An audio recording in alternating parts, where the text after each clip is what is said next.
Hey, welcome back to the Opportunity, Resilience, and Optimism video podcast. This is episode 7, and so much has changed month to month since February, March, that we've had a lot of really interesting conversations along the way. Sometimes we record the conversation, and by the time it gets produced, everything's changed. If you go back and you watch episodes 1 or 2, we need to give those people back because the ship is turned back upside down. But I think that this today's guest is going to be proof that we're out there, we're in the trenches, we're communicating as human beings, and that nobody, whether you're in sales or anything else, is left behind or disrespected. We have so much happening in our world that that this next guest, who's Rachel Klausner, if you don't know her, she's one of the top salespeople in Seattle, always out there providing people with optimism naturally. So it's my pleasure to have her on. I think you're really going to enjoy listening to what she has to say. So here comes episode 7. Hope you really enjoy it, and everybody be safe out there. Rachel Klausner here about some of the things we've been talking about, right? This is the Optimism, Resilience, and Opportunity video podcast where we've really been having lots of great chances to talk to people in the sales community about what's changed, and so much has, how we're staying resilient, and really looking into what sort of opportunities. So we're going to cover some of those questions with you as we move forward. But give me a quick bio and tell us a little bit about you and your role in both the sales community and as an awesome human being. You're too nice to me, Jeff. Well, I'm so excited to get the opportunity to do this with you. My name is Rachel Klausner. I've been a sales consultant for the last 5 years, working with everything from small businesses, startups, mid-market, and enterprises. Currently, I work with startups that are on venture scale growth, as well as the firms that are funding them on people operations strategy, competitive benefits to compete for talent against some of the larger conglomerates in the area, and just overall culture strategy. So that's my little bio. All right, so jump right in, right? Like, we're coming to the point where people are starting to talk about phase 1, 1.5, even 2, in terms of opening back up. So we've gone through the teeth of COVID. What have you seen? Like, what in your world, like from the tactical world, have you changed your strategies? Have you seen people that you've talked to change their strategies? I mean, I would say that it's got to be a qualified yes, but not everybody does. So talk a little bit about sort of what's been happening on the ground. Yeah, absolutely. I mean, I think there's been some pretty big things in the Seattle area around, obviously, just like office space and what that means to companies and their culture. So take the Rotor, for example, which, is a business that was founded around, co-working made for everyone, and they're about to move completely virtual as a result and are changing their entire business model. And then you've got some of the larger names like Twitter saying, work from home is going to be the new norm, coming in is going to be optional. What I've been seeing on the forefront are smaller businesses that have been, getting really expensive real estate in Seattle, deciding what's going to be worth it to come back. How do we make it operationally efficient, as well as how do we maintain our culture and our values, being a dispersed workforce. So some of the things that we're seeing a lot of is, daily communication. We're seeing a lot of, weekly emails that are more about how are you doing and how are you feeling, and less about like, here's where the company is at. And I think when you take it a step further too, like obviously COVID is playing a huge impact to the mental stress of, sales folks and employees at all size businesses, but especially with the much needed and visible, Black Lives Matter movement as it stands right now. Employees are feeling just overly emotional and stressed and don't quite know where to turn. And we're seeing businesses really come through and come strong with company-wide statements of here's how we're going to address systematic inequalities in our own business. And we're going to do it while we're all dispersed. And I think you're finding, individuals deciding the life that they want to stay at this company based on, responses not only to COVID, but on, racial inequalities and it being in the forefront of, everyday life, not only in Seattle, but globally. That's really fascinating, and I'm glad you brought that up because we really have got a little more focus, especially with Black Lives Matter and the way that we're communicating with people.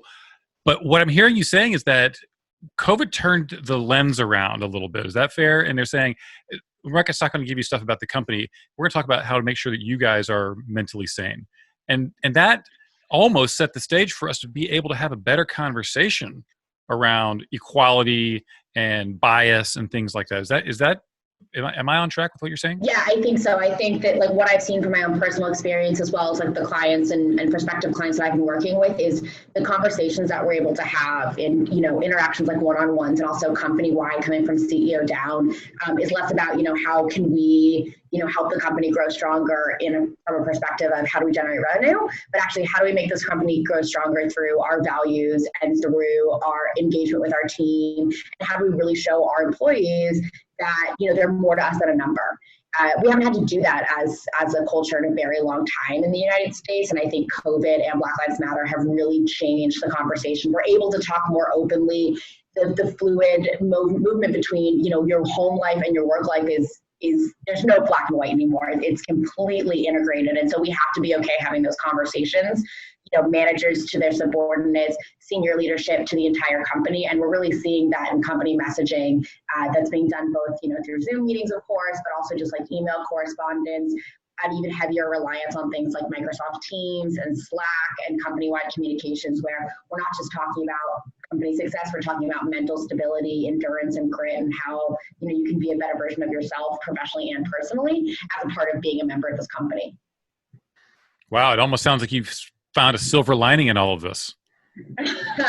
I would say that the company that I work for, I'm super blessed. They are, as a consultant for small businesses, it's really important that the company that is, sending that messaging and is, responsible for working with SMBs and startups, doesn't just give feedback and give techniques, but also embodies them and uses them in-house and really sets the tone for the businesses that we work with.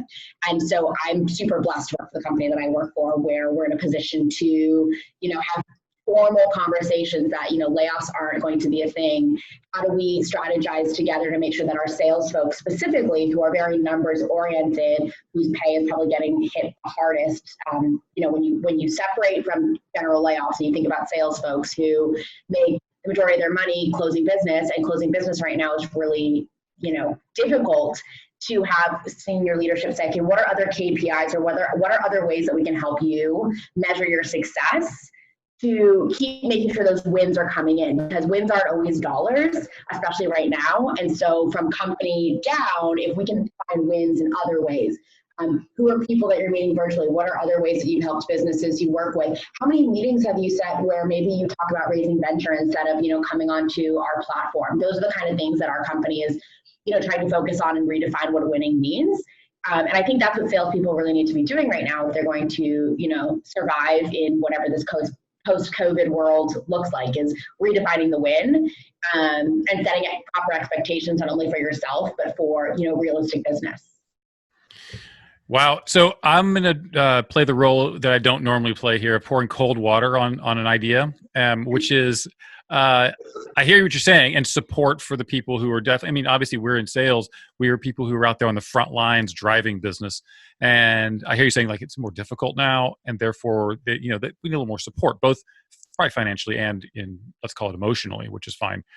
But how long does the board of directors allow that to go on before the bottom line becomes the bottom line again, and performance becomes the utmost issue? Because would you agree eventually somebody's going to say, okay, but our competition is eating our lunch over here, and we've got to make sure that we have resources over here to be a successful company. We can't provide everything to everybody all the time, right? There's that. Where's the balance, right? No, and I guess I should provide some context to that. Like, we are in sales, driving revenue is our number one priority. But I can speak from experience, and I'm sure most of my colleagues, across the board in sales can relate that, when you're not seeing wins, that mental game that it plays, it really does diminish your ability to sell and be a better salesperson.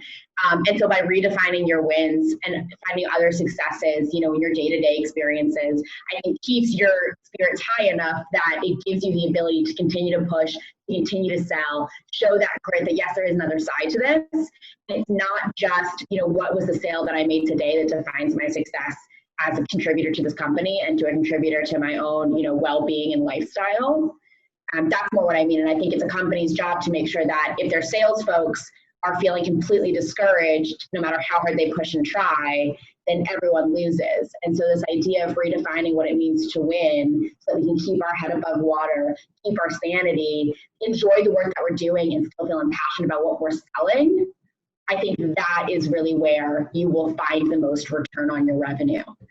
It's not pushing your salespeople to find numbers that may not exist in this time. It's pushing your salespeople to be better versions of themselves through any means necessary so they continue generating that revenue. They continue showing up to work both physically and mentally, whatever that means in the COVID environment. And as a result, begin to generate more and more revenue through that grit and that hard work when they're not seeing the immediate results in front of them like they may have used to. Yeah, I love that. I love that so much. Right? Sorry, go ahead. I was going to say, does that make more sense? Like, kind of. No, that's great. No, I don't disagree with what you said earlier. I just was playing devil's advocate. Somebody said the other day that I really respected that. There's a difference between catching a wave and being a good swimmer. And I think that a lot of the sales culture that we've seen over the past decade with the great economy has created a lot of surfers as opposed to swimmers. Would you say, and based on what you just said, what I'm hearing is, I'm going to be bold here. Sales culture was broken to a certain degree, or at least lacks some improvements that you're actually seeing are required now, right? If we're going to take care of people from a 360-degree view and not just plug somebody in sales to take orders and like go, be a slave, it's a positive thing. Like we're headed towards a more positive sales culture. Did I have that right? I think you could take that one step further and say just we're headed to a better work culture as a whole. And sales obviously is a huge piece of that because your sales folks are the ones that are driving the revenue, keep growing your business. But at the end of the day, I think what COVID has produced for us is the ability to really take a holistic look at the individual that you're employing and understand that people have things going on in their lives beyond their jobs. And when you are okay to talk about those things, when you're okay to be supportive on a personal level, I think it provides a better employee experience. And the return that you're going to see on that is higher engagement, more productivity. When employees are heard and understood and they're able to compartmentalize, their work in a lot of regards and not feel like they're attached to their phone from 7 a.m. to 9 p.m. Because they have to be, but because they want to be. That kind of experience, I think, is only driven by understanding the person as a whole, redefining work culture, and quite frankly, the returns that we're going to see as a result, I think, are going to be mind blowing. We've proven as a society that we can still go on when we're completely dispersed and working from home. I think a huge portion of that is having to be a more supportive, more enduring culture around people, not just around profits. Wow, you're just like crushing the optimism part of this. I love this so much. All right, get tactical for a quick second. Talk a little bit about some of the things that people who are either, sales leaders, managers, or in the trenches can and should be doing that maybe they hadn't thought about. Yeah, I'm going to say what no one wants to hear, but cold calling. No one in my role ever wants to hear the word cold calling, but for what it's worth, I've had a ton of success just picking up the phones. People are way more receptive to having a conversation right now, and they're more readily available by their phones. So I think that is like the number one thing that we should be taking away from this is, go back to basics, cold calling, cold emailing. We're not in a position to network and shake hands and continue to build an ecosystem in the same fashion. Direct selling to your buyer and being willing to pick up the phone and send that cold email. That's what we got to be doing. I would say that some of the tools that, I've been investing in and that I would highly recommend to anyone who's, never really had to do any form of direct sales or wants to be a little bit more productive with their time, any sort of cadence tool. So obviously, one email isn't going to do it. One call isn't going to do it. One LinkedIn message isn't going to do it. And, whatever medium your prospect or client, uses, how are you to know that until you try all three? And there's a million amazing cadence tools out there that allow you to just blanket all the work you're doing into a really systematic process. So I can't speak enough to that. Also investing in tools like Seamless AI or Zoom Info. Those have been investments that have paid off, 10x to get the right numbers. Because if we're cold calling offices, right, no one's picking up. Cold calling cell phones. People actually aren't feeling disrespected by that right now because it's the only way that they're communicating. And, quite frankly, when we do, or I guess when I do get a little bit of push of like, how did you get this number? I tell them, I'm like, oh, I have a tool that helps me find emails and phone numbers of people I want to talk to. I'm just doing my job. This seemed like it'd be the best way to reach you. And that actually gets an okay response. So I think it's, we're talking about culture being more humanizing. So I think your sales prospecting needs to be human, but needs to be aggressive in the sense that you're going to try it in a number of mediums. You're going to try them twice or three times over before giving up on that prospect. And you don't have to apologize for calling someone on their cell phone. This is how we're working. Yeah, I read an article today. CEOs are home and they're bored. It's like give them a good reason to have a conversation. You heard it. You said it earlier. When someone can be heard and understood, it makes for a good conversation. All right, so let's wrap it up a little bit. Okay. Let's look towards the horizon. What's your prediction for? Is this it? Is our quote cliched new normal the new normal forever, or are we going to start changing? What do you see happening? Well, I'm not an economist. I'm also not a fortune teller. So I would say that a lot of, what I see on the horizon is simply from my own personal experiences working with so many small businesses. But frankly, I'm really excited for what's on the horizon. This is common knowledge that some of the best and most sustainable businesses that have changed the way that we do life arose out of, times of recession and times of, economic crisis. And so I don't think it's going to be any surprise that we're going to see some really big names come out of this moment. We're going to see a lot of businesses that maybe we thought were unsustainable, fall to the wayside in place of more sustainable businesses. I think we're going to see a work culture that is way more adept at, taking care of its employees, potentially looking at candidates they might not have once looked at before. The U.S. is a different place to work. We don't value, the work-life balance the way that other countries do.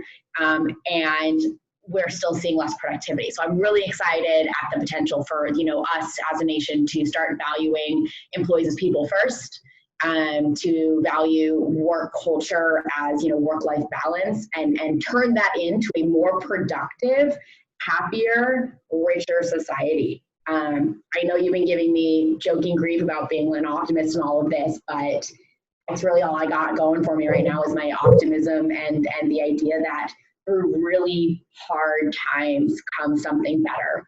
And I think that's what we're going to see. But only time will tell. So that's awesome. That's super awesome. Really appreciate that. All right, last thoughts. Anything personal, professional you want to leave us with? Get out and vote. Black Lives Matter. It's going to be okay. And Jeff, thank you for taking some time to talk. This was awesome. Rich, it's always a pleasure. Thank you so much for coming on, and we'll do it again soon. All right. Bye. Bye.